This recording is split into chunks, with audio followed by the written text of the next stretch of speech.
주말이 지나가고 새로운 요일이 시작됐다. 방글라와의 일이 있었던지 어느덧 5일이 넘게 지나갔다. 하지만 방글라는 끈질기고 집요했다. 가정을 지키려고 노력하던 정숙의 결심은 시간이 지나면서 자꾸 흔들리고 있었다. 하루에도 몇 번이나 방글라의 힘이 눈앞에 아른거리는가 하면 또 한편으론 정숙에게 끔찍한 남편과 토끼 같은 아이들이 눈앞에 아른거렸다. 정숙의 결심은 하루에도 몇 번이나 이랬다 저랬다 하며 흔들리고 있었다. 도저히 견딜 수 없었던 정숙은 혜정에게 연락해 방글라에게 연락하지 말아달라고 요청하려 했지만 이상하게 혜정도 연락을 받질 않고 있었다. 그러고 보니 방글라와의 일 이후 혜정과는 아예 연락조차 안 되고 있었다. 정숙은 이러지도 저러지도 못한 채 하루에도 수십 번씩 천국과 지옥을 오가고 있었다. 결국 정숙은 끈질기고 집요한 방글라와 결판을 내기로 했다. 그날 방글라와 만나 더 이상 아무것도 요구하지 말 것을 단판 지으려 했던 것이다. 정숙은 일찍 귀가한 남편에게 아이들을 맡기고 또 한 번의 외출을 했다. 아무것도 모르는 남편은 너무 늦지 말라며 걱정스런 얼굴로 그녀를 보내주었고 그녀는 그런 다정한 남편을 뒤로하고 집을 나섰다. 정숙이 도착한 곳은 지난번 방글라와 처음 만났던 지역의 한 술집이었다. 정숙이 술집 안으로 들어서며 보니 이미 방글라는 그곳에 도착해 있었다. 정숙은 두근거리는 마음을 가라앉히며 방글라가 앉아있는 곳으로 향했다. 정숙이 다가가자 이내 방글라가 그녀를 발견하고 빙글에 웃음을 지어 보인다.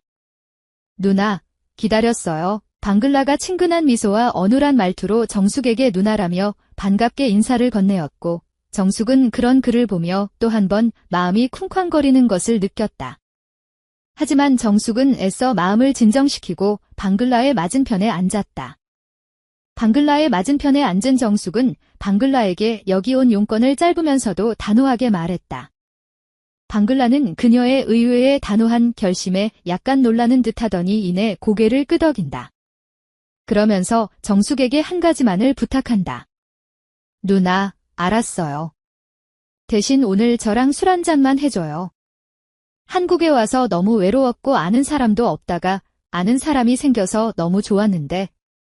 방글라의 풀죽은 모습에 그녀는 괜히 미안함을 느꼈고 그런 마지막 부탁 정도야 못 들어주겠냐는 심정으로 방글라와 술을 마시기 시작했다. 하지만 원래 술이 약하던 정숙은 얼마 못 가 술에 취했고 이제 더 이상 있을 수 없다는 생각으로 자리에서 일어섰다.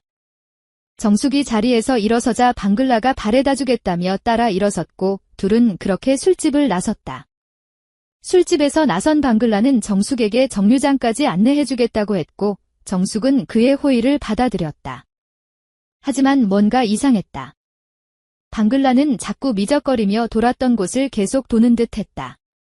하지만 정숙은 약간 취해 있는 데다 이곳의 지리를 전혀 몰랐기 때문에 방글라가 가는 대로 따라만 가고 있었다. 그러던 방글라가 갑자기 발걸음을 멈춘 곳은 어느 허름한 여관 앞이었다. 누나, 정말 저 누나 사랑해요. 이대로는 도저히 보내줄 수 없어요. 저 한국에서 아는 사람도 없고 너무 외로워요. 한국 사람들이 너무 인종차별해요.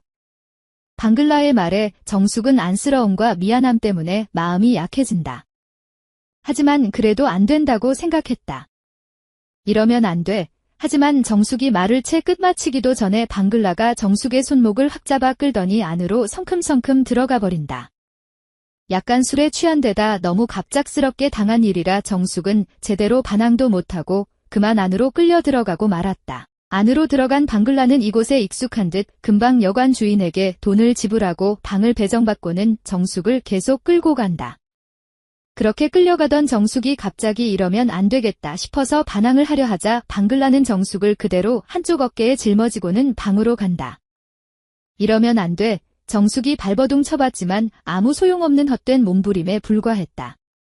방글라는 순식간에 방에 도착했고 방에 들어서자마자 정숙을 내려놓고는 안에서 문을 잠궈 버린다.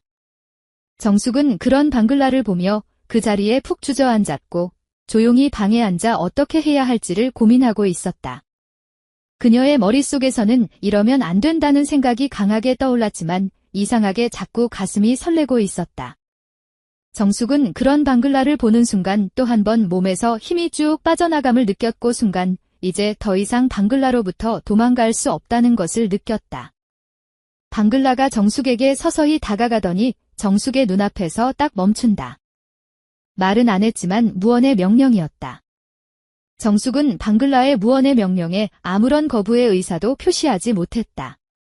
이제부터 그녀의 주인은 남편도 그녀 자신도 아닌 방글라였기 때문이다. 집을 나설 당시의 가정을 지키려는 확고한 결심도 너무나 다정하고 헌신적인 남편의 얼굴도 그녀만을 바라보는 토끼 같은 아이들의 얼굴도 이미 머릿속에서 모두 지워진 지 오래였다. 이제 그녀는 늠름한 방글라의 완전한 포로가 되어버리고 말았다. 비교도 안 되는 늠름하고 위풍당당한 방글라의 여운을 직감했다. 이제 자신은 방글라의 여인이 될 수밖에 없다는 것을. 그 후로 몇 개월이 지났다. 그 기간 동안 방글라는 정숙하고 단아했던 정숙을 철저히 자신의 여자로 만들어버렸다. 어느 순간부터 방글라는 일까지 그만두었고 그런 방글라를 위해 정숙은 경제적인 지원까지 해주고 있었다.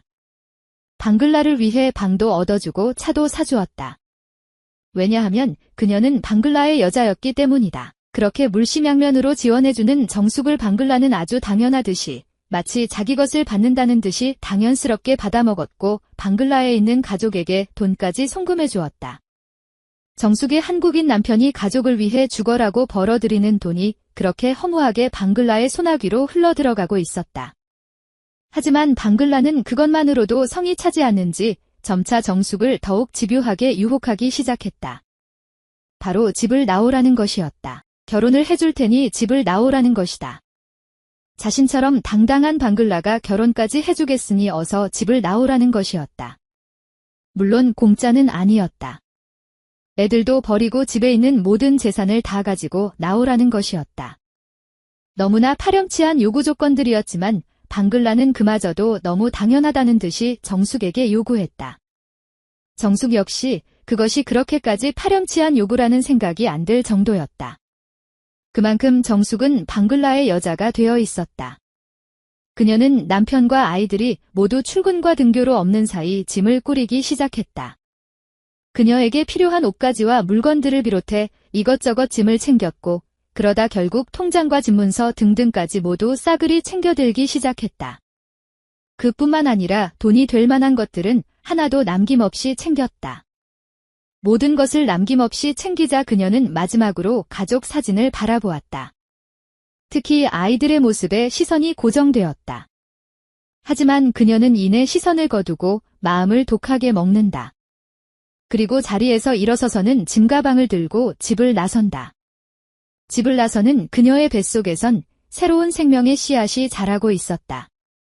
그녀는 무엇보다도 소중하다는 듯 자신도 모르게 배를 감싸 안으며 힘겹게 집을 나섰다. 어느새 그녀 앞에 택시가 오더니 멈춰선다. 그녀의 모습이 택시 안으로 스르르 사라지며 모습을 감춘다.